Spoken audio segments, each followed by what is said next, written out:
ഇപ്പം നമ്മൾ ഹൈക്കോടതിയിലെ അഭിഭാഷക അഡ്വക്കേറ്റ് ജിസ്മോളുടെ കൊലപാതകവുമായി ബന്ധപ്പെട്ട് മെഡിക്കൽ റിപ്പോർട്ടുകളൊക്കെ പുറത്ത് വന്നിരിക്കുകയാണ്.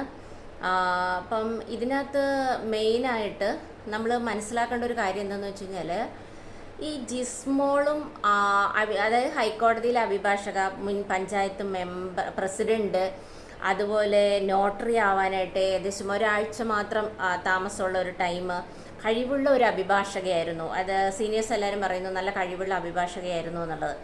അപ്പോൾ അങ്ങനെ ഒരു സ്റ്റേജിൽ ഈ കാരണം ഈ ജിമ്മിക്കും കുടുംബത്തിനും ഈ അഭിഭാഷകയെ ജീവിക്കാൻ വിട്ടുകൂടായിരുന്നോ?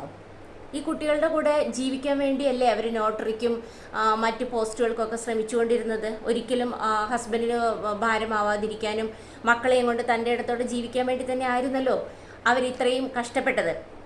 പിന്നെ ഒരു വലിയ വിഷയം എന്താണെന്ന് വെച്ചാൽ, ഈ കോടതി വെക്കേഷൻ തുടങ്ങിയ ഉടനെ തന്നെയാണ് ഇവരെ കൊല ചെയ്യപ്പെട്ടിരിക്കുന്നത്. അതും അതിക്രൂരമായ രീതിയിൽ തന്നെ. കാരണം മനുഷ്യ മനസാക്ഷിയെ ഞെട്ടിക്കുന്ന തരത്തിലുള്ള പൈശാചികമായിട്ടുള്ള വളരെ നിഷ്ഠൂരമായി ഒരു ക്രിമിനൽ കോൺസ്പിറസി തന്നെ അതിനകത്ത് നടത്തുകയും വെൽ പ്ലാൻഡ് ആയിട്ട് ജിമ്മിയും അതുപോലെ ജിമ്മിയുമായി ബന്ധപ്പെട്ട ഒരു ടീം തന്നെ ഇതിനകത്ത് വർക്ക് ചെയ്തിരുന്നു എന്നുള്ളതാണ്. അപ്പം ഇതിനകത്ത് എനിക്ക് മനസ്സിലാക്കുക, ഒരു അഭിഭാഷക എന്ന നിലയിൽ ഞാൻ മനസ്സിലാക്കുന്ന ഒരു കാര്യം എന്ന് വെച്ചാൽ, ഈ ജിസ്മോളെ ജീവിക്കാൻ അനുവദിച്ചാൽ എന്തൊക്കെയോ പുറത്തു വരുന്ന തരത്തിലുള്ള രഹസ്യങ്ങൾ ഉണ്ടായിരുന്നു എന്നുള്ളതാണ്.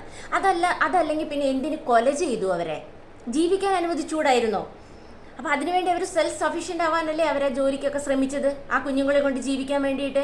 എന്തോ ഒരു ഭയം അവരുടെ ഉള്ളിൽ ഉണ്ടായിരുന്നു എന്നുള്ളതാണ്. കാരണം ജിസ്മോൾ പുറത്തേക്ക് വന്നാൽ പല രഹസ്യങ്ങളും അവിടെ ഉണ്ടായിരുന്നു. ആ രഹസ്യങ്ങൾ ജിസ്മോളിൽ അറിഞ്ഞിട്ടുണ്ട്. അപ്പം അത് പുറത്തേക്ക് വന്നാൽ, കാരണം ഇവരുണ്ടാക്കി വെച്ചിരിക്കുന്ന ആ ഒരു ദുരഭിമാനമുണ്ടല്ലോ അവരുടെ ഫാമിലിയിൽ, കാരണം പൈസക്കാരാകുന്നു, വലിയ എന്തോ ഒരു ഭാവത്തിൽ ജീവിക്കുന്ന ഒരു കുടുംബം, പൈസ ഉള്ളത് കൊണ്ട് സംസ്കാരം ഉണ്ടാവണമെന്ന് ഇല്ലല്ലോ, പൈസ എങ്ങനെ ഉണ്ടാക്കാമല്ലോ.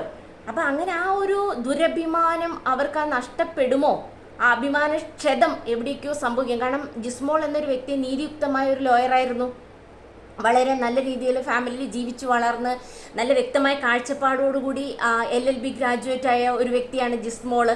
അപ്പം നീതിക്ക് വേണ്ടി നിൽക്കുന്ന ഒരു വ്യക്തിയാണ്. കാരണം ഒരു മാനസികാരോഗ്യ കേന്ദ്രത്തിൽ നിന്നൊരു പേഷ്യൻറ്റിനെ വേഷം മാറി രക്ഷപ്പെടുത്തിയ ഒരു അഭിഭാഷകയാണ്.